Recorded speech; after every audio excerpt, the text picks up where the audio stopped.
John Stalvern waited. The lights above him blinked and sparked out in the air. There were demons in the base. He didn't see them, but he had expected them now for years. His warnings to Cernal Johnson were now listened, and it was far too late for now anyway. John was a space marine for 14 years. When he was young, he watched spaceships, and he said to Dad, "I want to be on the ship someday." My dad said, "No, you'll be killed by demons." There was a time when he believed him. Then as he got older, he stopped. But now the space station, base of UAC, he knew they were demons.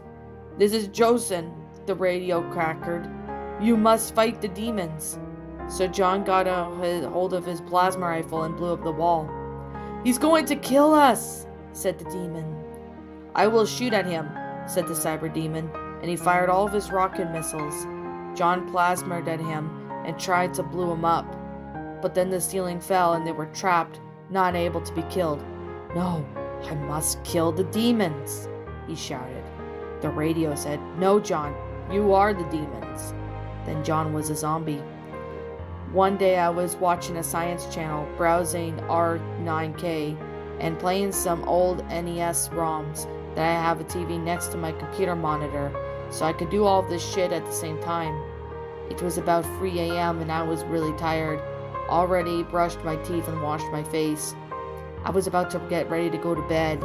I hadn't noticed that I was watching it at that point. It usually ends up as the background noise anyway. While I do some more entertaining, I glanced over and seemed to be like some sort of shitty informatical just started. Since it turned 3:30, I got up and ready for bed when I heard the guy on the TV say, "Hey, you don't go to sleep yet. I've got a great deal for you."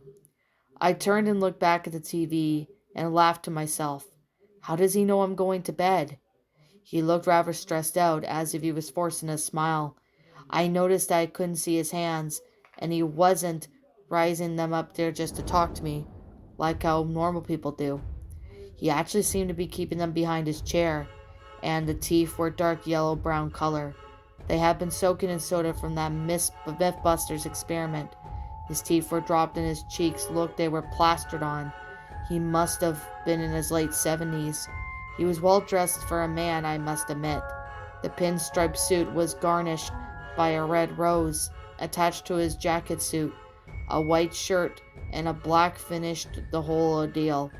The more he spoke, the less I seemed to listen, mostly focusing on his effect than his words. It was then I realized that the volume had decreased to near mute at this time. I went up to turn it up, but my remote control was having a hard time having effect on the television. That was when he blurted out, "Ah, now that I have your attention, I have to get around to see what I was going to tell you." At this point, I let loose a little dribble of pee as it startled me so much.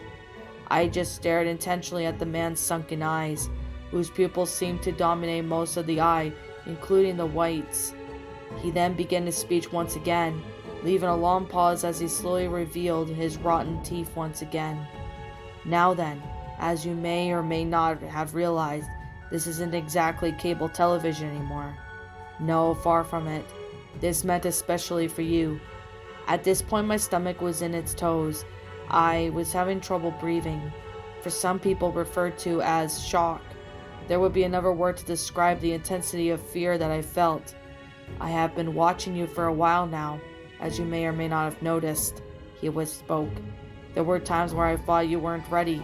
However, those feelings were quickly eradicated when I saw how easy it was to, how should I say, direct you."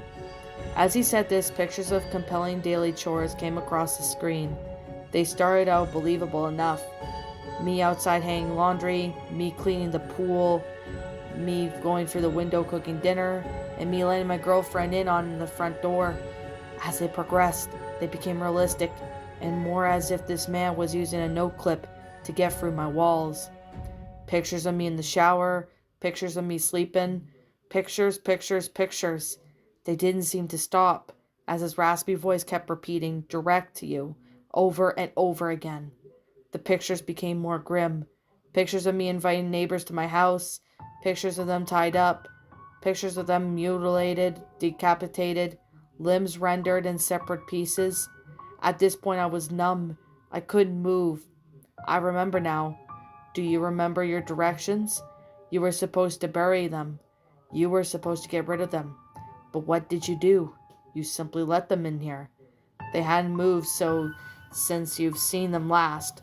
I refused to believe this. I was too obscured. I had no recollection of anything like this happening. I hadn't even talked to my neighbors, let alone invite them over. You did it. You did it, John. But you couldn't accept it. That's why I'm here. That's why I'm here to tell you so bad. You tried to fight off the demons, but you simply couldn't. They took over.